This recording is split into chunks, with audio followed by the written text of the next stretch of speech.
Welcome to today's episode. We're diving into the fascinating world of generative AI and its impact on employment. With us is Dr. Emily Carter, an expert in AI and labor economics. Emily, thanks for joining us. Thanks for having me. I'm excited to discuss this important topic. Let's start with the basics. How is generative AI like ChatGPT impacting employment, especially for freelancers? Great question. Generative AI, particularly models like ChatGPT, has been a game changer in many ways. On platforms like Upwork, we've seen that it negatively affects the employment and earnings of freelancers in writing-related jobs. Essentially, AI can now perform tasks that these freelancers used to do, which means less work and lower pay for them. That's quite significant. Are all freelancers affected equally? Interestingly, no. High-quality freelancers, those with strong past performance, seem to be hit the hardest. This suggests that generative AI acts as a substitute for knowledge workers across all quality levels, at least in the short term. It's like the AI is leveling the playing field, narrowing the gap between low-quality and high-quality workers. So, what are the broader implications of this? Well, if generative AI reduces demand for knowledge workers, we could see a shift in how businesses value human labor. It might lead to increased wage inequality and change how we think about productivity. Businesses might rely more on AI, potentially reducing the need for human input in certain areas. That sounds like a big challenge. What do you think is the main hurdle here? The main challenge is understanding the short-term impact of AI on different occupations and quality levels. We need to figure out how AI is reshaping the job market so we can address these changes effectively. What solutions are being considered to tackle these issues? One promising approach is upskilling. By training workers to complement AI technologies, we can mitigate some of the adverse effects. It's about finding ways for humans and AI to work together, rather than in competition. Are there any obstacles in this research?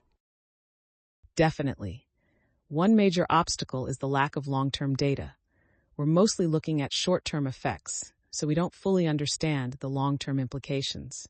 Plus, our findings are based on freelance platforms, which might not represent traditional employment sectors. How are researchers overcoming these limitations? We've used a difference in differences research design, which helps us estimate causal relationships by comparing changes over time between different groups. We've also validated our findings with robustness checks and by studying other AI models like DALL-E 2 and Midjourney. That's fascinating. Are there any new techniques being used in this research? Yes, we're using Google Trends data to assess public interest and potential impact areas for generative AI.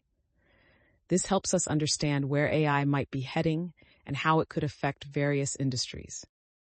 What should policymakers and business leaders be considering? They need to think about the economic and societal ramifications of AI, especially regarding employment and wage inequality. It's crucial to develop strategies that support workers and ensure AI benefits everyone, not just a select few. Can you explain some of the key concepts you've mentioned, like generative AI and difference in differences design? Of course, generative AI refers to models that can create content like text or images, which can replace human labor in certain tasks.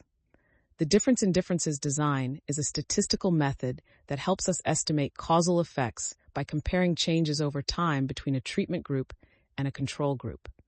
It's a powerful tool for understanding the impact of new technologies. Thanks for breaking that down. Any final thoughts on the future directions of this research? We're just scratching the surface. Future research will likely explore the long-term effects of AI on employment and how we can better integrate AI into our workforce. It's an exciting time, and there's much more to learn. Emily, thank you for sharing your insights. This has been an enlightening conversation. Thank you for having me. It's been a pleasure to discuss these important topics.